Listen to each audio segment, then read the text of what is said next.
வாழ்க வளமுடன். உணவும் உலகமும் நிகழ்ச்சியில இன்னைக்கு சுவையான குளிர்ச்சியான சோள ரவை எப்படி செய்யலாம் அப்படிங்கிறத பார்க்கலாம் வாங்க. சோளத்தை எடுத்து நம்ம மிக்சியில் போட்டு ஒரு அடி அடித்து வச்சுருக்கிறோம். ரவையாட்டு கூட கடையில் ரெடிமேடாக கிடைக்கும், நீங்கள் அதையும் வாங்கி பயன்படுத்திக்கலாம். ஒரு கப்பு நம்ம சோள உப்புமா எடுத்து அதை ஒரு பாத்திரத்தில் போட்டு கொஞ்சம் தண்ணி விட்டு ஒரு அரை மணி நேரம் ஊற வைக்கணுங்க. இந்த சோளத்தில் நார் சத்து இருக்குது, நிறைய இருக்குது. புரதச்சத்து, தாமிரம், இரும்பு சத்து, மெக்னீசியம், கால்சியம், விட்டமின், இப்படி சொல்லிகிட்டே போகலாங்க. நிறைய சத்துக்கள் இருக்குது.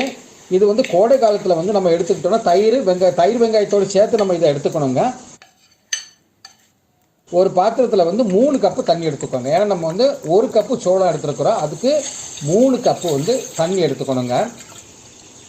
இந்த சோளம் நம்ம அடிக்கடி உடம்புல சேர்த்துக்கிறது சர்க்கரை நோய்க்கு மிகப்பெரிய ஒரு அருமருந்தாக இது செயல்படுங்க. அப்புறம் ஏன்னா இந்த நார்ச்சத்து இதில் அதிகமாக இருக்கிறதுனால, புரதச்சத்து, நார்ச்சத்துகள் இருக்கிறதுனால மலச்சிக்கல் பிரச்சனைலாம் உடனே தீரும். 3 கப்பு தண்ணி இப்போ நம்ம எடுத்துக்கிறோம். அதில் கொஞ்சம் உப்பு போட்டு தண்ணி கொதிச்சாச்சுங்க. இப்போ நம்ம அரை மணி நேரம் இந்த சோள ரவை நம்ம ஊற வச்சுருக்கோம் இல்லையா, அதை இதில் போட்டு மெதுவாக கழுவி விட்டுட்டே இருக்கணுங்க. ஏன்னா சோளத்தை நம்ம சோள ரவையை வெந்நியில் தண்ணியில் போட்ட பிறகு அடி பிடிக்கக்கூடிய வாய்ப்பு உண்டு. அதே மாதிரி இந்த சோள ரவை கொஞ்சம் கட்டியாகட்டும் ஆகும். அதுக்காக அதை தடுக்க என்ன பண்ணணும்னா, நம்ம இந்த ஸ்பூனை போட்டு கொஞ்சம் கிளறி விட்டுட்டே இருக்கணுங்க. சின்ன சின்ன கட்டி வந்தாலும் அந்த ஸ்பூன் இந்த மாதிரி போட்டு நம்ம இது பண்ணும்போது சரியாயிடும். இந்த சோள ரவை நம்ம உடம்புல வாரத்துக்கு 2 நாள் சேர்க்கறதுனால எலும்பு சம்பந்தப்பட்ட பிரச்சனைகள் நமக்கு தீருங்க. ஏன்னா இது எலும்பு தேய்மானம், மூட்டு வலி, இந்த இதுக்கெல்லாம் இந்த சோளம் ரொம்ப ரொம்ப நல்லது. இப்போ இந்த கோடை காலங்களில் நம்ம சோளத்தை கூட தயிர் வெங்காயமும் சேர்த்து நம்ம சாப்பிடும்போது உடம்புக்கு ரொம்ப ரொம்ப குளிர்ச்சியாக கிடைக்கும். இப்போ தயிர் வெங்காயம் நம்ம ரெடி பண்ணுறதுக்கு ஒரு வெங்காயத்தை எடுத்து இந்த மாதிரி சின்ன சின்னதாக நம்ம கட் பண்ணணுங்க. அது கூட ஒரு பச்சை மிளகாயை நம்ம எடுத்து கட் பண்ணணும். ஏன்னா தயிர் நம்ம கோடை காலத்தில் இந்த சோளமும் உடம்புக்கு குளிர்ச்சி, தயிரும் உடம்புக்கு குளிர்ச்சின் போது ரொம்ப பலன் கொடுக்கும். பாருங்கள், ஒரு 10 நிமிஷத்தில் இந்த மாதிரி சோள ரவை நல்ல வெந்து இந்த மாதிரி வந்துடுவாங்க. இப்போ இதை ஒரு பிளேட்டில் எடுத்து நம்ம கொஞ்சம் ஆற வைக்கணும். ஏன்னா தயிர் கூட சேர்த்து சாப்பிடும்போது சூடாக இருந்தால் நல்லா இருக்காது, கொஞ்சம் ஆறணுங்க. இப்போ பாருங்கள், ஒரு பவுலில் ஒரு 1.5 கப்பு தயிர் எடுத்துருக்கிறேன். அதை கூட இந்த வெட்டி வச்ச பெரிய வெங்காயத்தையும் ஒரு பச்சை மிளகாயும் போட்டு நல்லா கிளறி ஒரு 10 நிமிஷம் அதை ஊற வச்சிடலாங்க.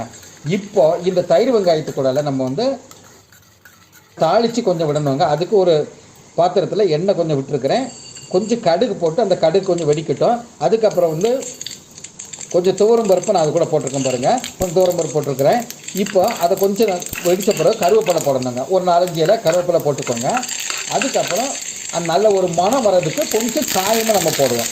கொஞ்சம் காயம் சேர்த்துப்போம். அப்புறம் கொஞ்சம் மஞ்சள் பொடி, இந்த மஞ்சள் பொடியை சேர்த்து இதை கொஞ்சம் கிளறி விட்டுட்டு நம்ம தயிர் வெங்காயம் இருக்குல்லையே அது கூட இதையும் போட்டு கலக்கியாச்சுன்னா சுவையான தயிர் வெங்காயம் ரெடி ஆகிடும். பாருங்கள், இந்த மாதிரி இதே அது கூட சேர்த்து நம்ம கலக்கிடலாங்க. இந்த கோடை காலங்களில் ஒரு வாரத்துக்கு ஒரு 2 முறை நம்ம அரிசி, சோறு, இட்லி, தோசை சாப்பிடாம இந்த மாதிரி நம்ம சாப்பிடும்போது ரொம்ப ரொம்ப உடம்புக்கு நல்லது.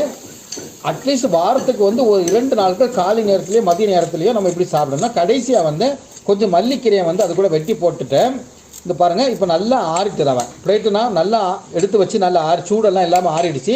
இப்போ அதை சுற்றி இந்த தயிர் வெங்காயத்தை நம்ம விடுவோங்க. பார்க்குறதுக்கே ரொம்ப அழகாக, சாப்பிட்றதுக்கு ஒரு ஆசையை தூண்டுது. பாருங்கள், அழகாக வந்திருக்குது. இப்போ இந்த ஸ்பூனில் இந்த உப்புமா கூட மிக்ஸ் பண்ணி தயிர் வெங்காயத்தையும் சேர்த்து நம்ம சாப்பிட்டா உடம்புக்கு ரொம்ப ரொம்ப ஆரோக்கியத்தை கொடுக்கும், ரொம்ப ருசியாகவும் இருக்குங்க. கோடை காலத்தில் உடம்புக்கு குளிர்ச்சி தரக்கூடிய சோள உப்புமா எப்படி செய்யலாம் என்பதை பார்த்தோம். இது கோடை காலங்களில் நீங்கள் வாரத்துக்கு 1 நாள் அல்லது 2 நாள் செய்து பாருங்க, உங்களுக்கு உடம்புக்கு நல்ல ஒரு பலனை தரும். இந்த சேனல் உங்களுக்கு பிடித்திருக்கும் என்று நம்புகிறேன்.